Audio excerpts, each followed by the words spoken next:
Ready for a story break? I have for you today a story called The Last Halloween. I found it in a short story collection written by the author David Lubar. The book it's in is called Invasion of the Road Weenies. So you'd think it might be a silly story, but it's not. And so for you today, trick or treat, I give you my version of The Last Halloween.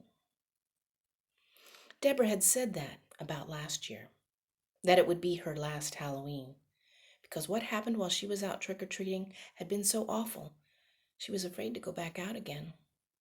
But she hadn't told her mother. She should have, but she didn't. And so this Halloween, as it approached, starting as soon as September, her mother started saying things like, "What can I get you for your costume? What are you going to be? What can I design? What can I help sew?" But Deborah had just said, "Oh no, I'm too old for trick-or-treating. I'll stay here at the house with you. I'll help give away candy. It'll be fun." And as the days drew closer, she convinced herself this is what she wanted to do. But on Halloween Day, it was such a beautiful fall day. She'd gotten home from school, and already it was starting to get dark outside. The younger kids had already started, and she heard them up and down her street saying, "Trick or treat." And her doorbell began to ring too. And that's when she knew she'd have to go. This would be her last Halloween. She couldn't let what happened last year stop her. But she now was short on time and had no costume. She looked around her room and she could have brought together a cheerleading outfit, a hobo, a hippie. But if this was going to be her last Halloween, she really wanted it to be special. And that's when she remembered her grandmother's trunk, an old leather-bound trunk down in the basement. She'd loved her grandmother, who'd been dead many a year now, and she thought maybe there was something in there she could use.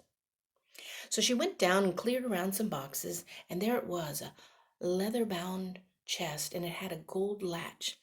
And Deborah reached out and she unlatched it, and it lifted up with a creak, and all the old smells of her grandmother came wafting up into her nose.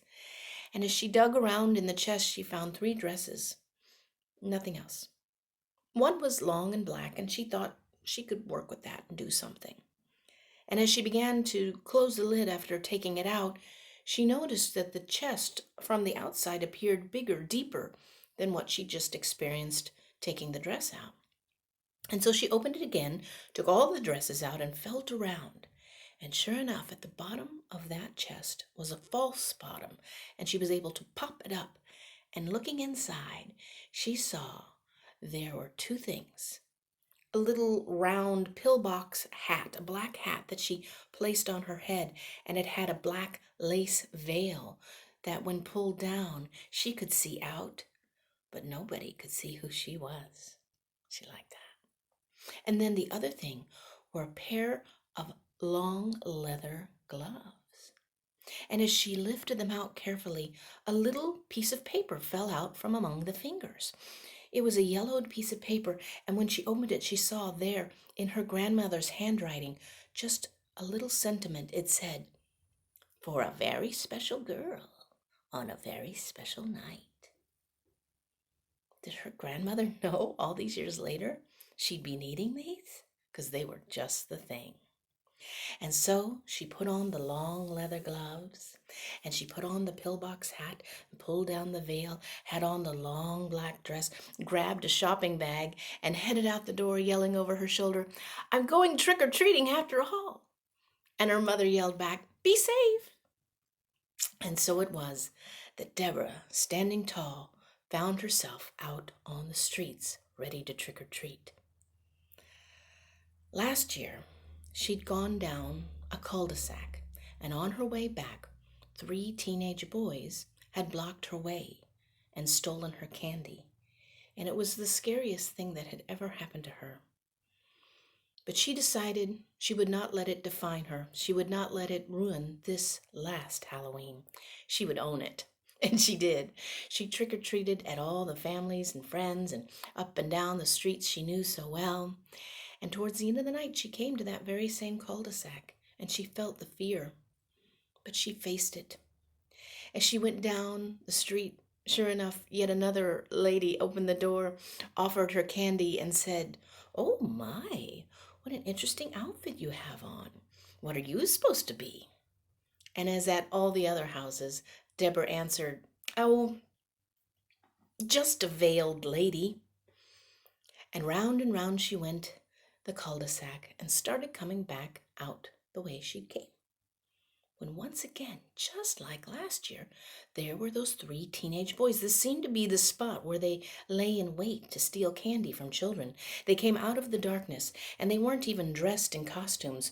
One boy had a leather coat on, another had a football jersey with a number on it, and the other one was just in a plaid shirt. But they stood blocking her way, and one growled, "Give us your candy." And she was so frustrated.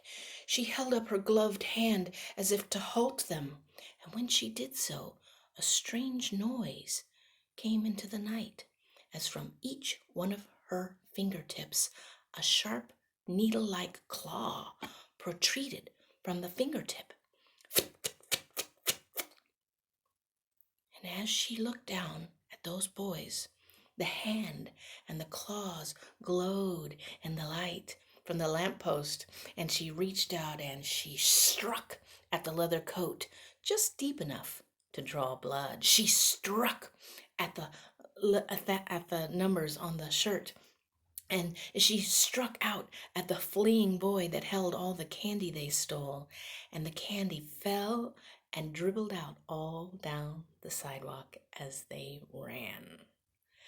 And when they were gone, she looked in wonder at that glove and what it had done for a very special girl on a very special night.